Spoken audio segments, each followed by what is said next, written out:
Another element of the Rothschilds, they are known for their involvement in a religion called Luciferianism or Satanism. Baroness Philippine Rothschild often wore jewelry that depicts the symbol of Satanism, a horned goat. She even had jewels that simply showed the head of Satan. On this picture we can see Baron Jacob Rothschild posing in front of a famous painting called Satan Calls His Armies Forth from Hell. He poses alongside one of their favorite artists, Marina Abramovich. This lady organizes very strange parties for the elites. Here you see some images of these parties that are called spirit cooking. They basically celebrate the practice of human sacrifice and cannibalism. In the next video you can see a spirit cooking dinner organized by Marina Abramovich, one of the favorite artists of the Rothschilds, who founded the State of Israel. I need to warn you, what you're about to see is extremely graphic and complicit and deeply disturbing.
On December 2, 1972, Marie-Hélène de Rothschild organized a surrealist ball at the Château de Ferrières in France, one of their castles.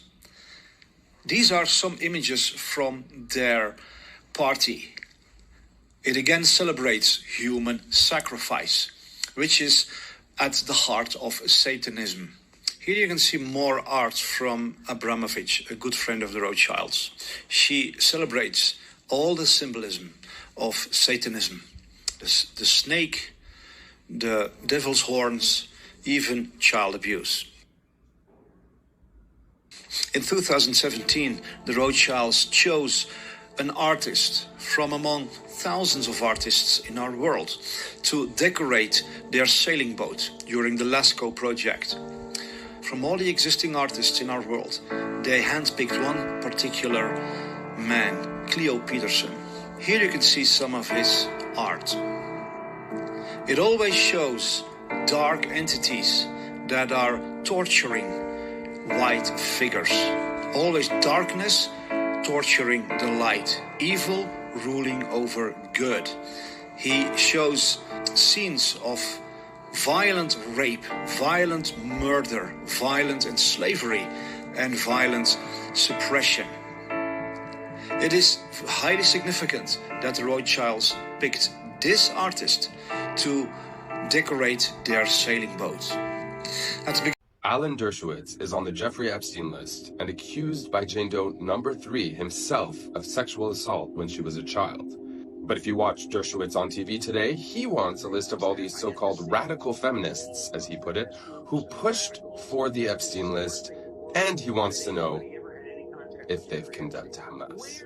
Where are all those radical feminists when it comes to the Hamas rapes of young Jewish girls, sexual abuse, beheadings? They are quiet. They are silent. The incredible hypocrisy of the Me Too movement. Let's rewind. So, among the most damning revelations of the latest Epstein files is confirmation that pro-Zionist and current frontrunner to represent Israel in the International Court of Justice, Alan Dershowitz. He claims he's not only a pedophile, but also the hired gun who protected Epstein's pedophile ring. In case you don't want to read through the details of the 40 pages of evidence, let me tell you. Dershowitz, who arranged Epstein's 2008 sweetheart deal, was also accused by an Epstein victim of rape.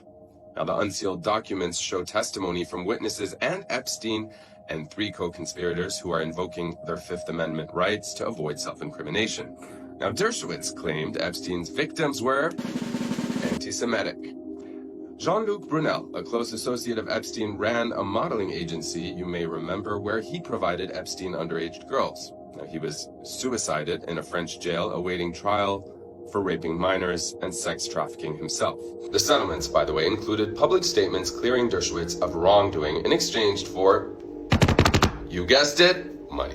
So today, not only is alleged pedophile, but definitely pedophile ring defender Dershowitz free, but he also wields power, joining forces with other prominent Zionists such as Bill Ackman, another Epstein associate, by the way, to take down university presidents in order to censor free speech for the benefit of Israel, protecting Israel from any accountability.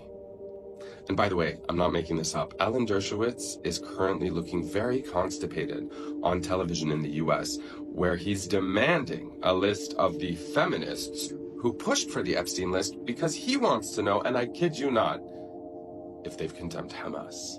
Now, the one point I do want to make is that I understand all the feminist groups and the radicals who think this is the worst thing in the world, that anybody ever had any contact with Jeffrey Epstein. Where are all those radical feminists when it comes to the Hamas rapes of young Jewish girls, sexual abuse, beheadings? They are quiet. They are silent. The incredible hypocrisy of the Me Too movement. Me Too, except if you're a Jew.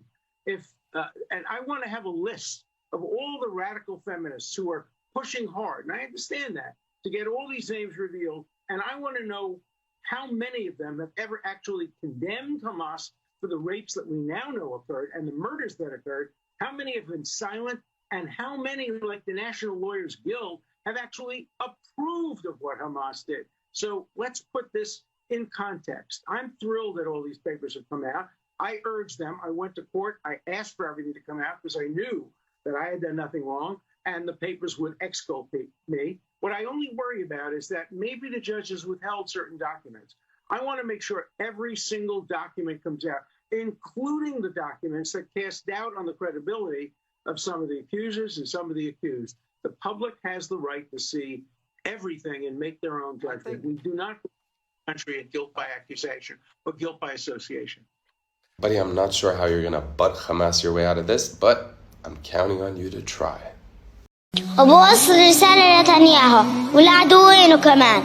حسبي الله ونعم الوكيل عليكم، وراح نعلمكم الأدب زي ما انتوا كنتوا هلا بتخلونا نبرد وتهدموا بيوتنا. احنا حنوريكم نحن لن نستسلم، ننتصر او نمت او لن نظن انها النهاية. سنقابل الجيل القادم والاجيال القادمة. تقف معهم بريطانيا وايطاليا، تقف معهم قوة الارض. نحن يقف معنا الله الجبار الملك القدوس السلام الرحمن المؤمن القوي. نحن معنا الله.